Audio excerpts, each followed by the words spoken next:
kawander, nandito nga pala kami ngayon sa bukid at mangunguha kami ng damo. Kasama ko pala nga si Tuling Tin at si Nonoy Putotoy. At ito na nga mga kawander, nakakita na kami ng namo. Ito nga pala yung kanyang pinakapuno, maraming tinik. Matinik. At ito naman yung kanyang laman, tingnan nyo, ang laki na oh. Ito yung laman oh. Yan. So ngayon mga kawander ay okabin na namin to. Okabin, ano ba yung okabin? Okaye. Kaya yung bulok. Pagkikiwahan ha. Ay, ang laman ng damo, tingnan nyo, ang laki.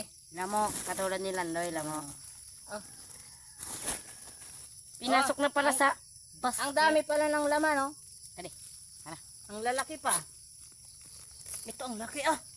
Lah, grabe. Ang laki. Namangha si Landoy, awato na siya nagkukuha. Oh.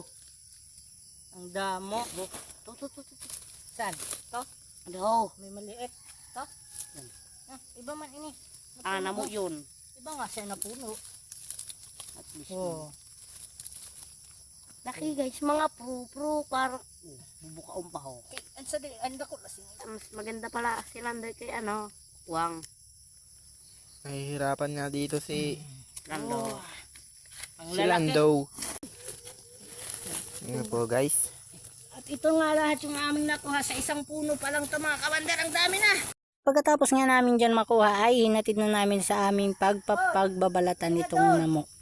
At nang naihatid nga namin, agad naman kami nang hanap pa ng ibang puno ng namo. At ito nga nakakita kami ng malaki. At ang dami nitong laman. Dahan-dahan nga lang dyan ang paghuhukay ko para naman hindi ito maputol kasi mablambot lang itong namo. Ito palang namo ay nakakalason ito pag hindi dumaan sa tamang proseso. At nang nahukay nga namin ito lahat ay napakarami. Sa isang puno lang napakarami ng kanyang laman. Tingnan nyo naman. At mahigit isang sakong page yata ito na laman. Ang lalaki pa o, tingnan nyo. Ibabalik namin itong mga maliit mga kawander para sa susunod na ay ma-harvest na naman. Tingnan nyo.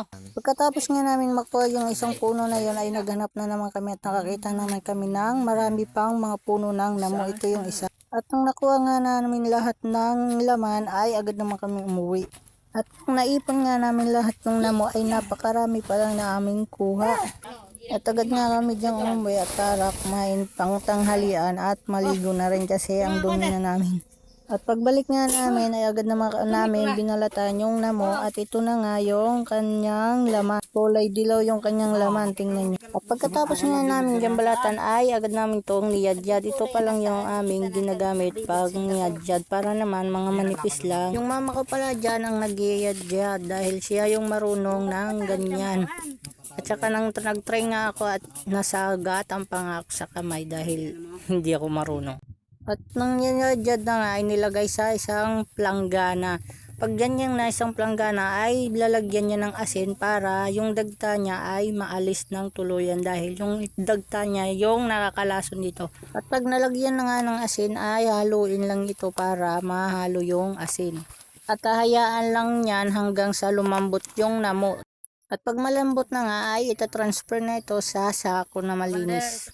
Pag na-transfer na nga ito sa sako ay hahayaan lang yan ng 3 araw. 3 days po hahayaan sa sako para mawala yung kanyang mga dagta. At pagkalipas ng 3 araw ay hugasan na yan sa ilog. Dito na nga lang kami sa irrigation naghugas para hindi naman malayo kasi ang layo ng ilog dito sa amin.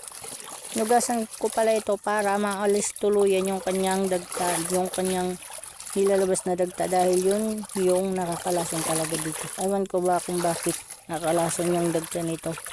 Ito na yatang pagkain ang maproseso na at makapakahirap pa.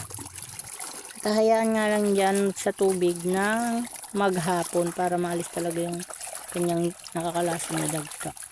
At hanggang dito na nga lang, abangan nyo na lang yung part ko kung paano malutuin yung namo kasi hindi pa kami nagluluto. Salamat sa panonood. Bye bye.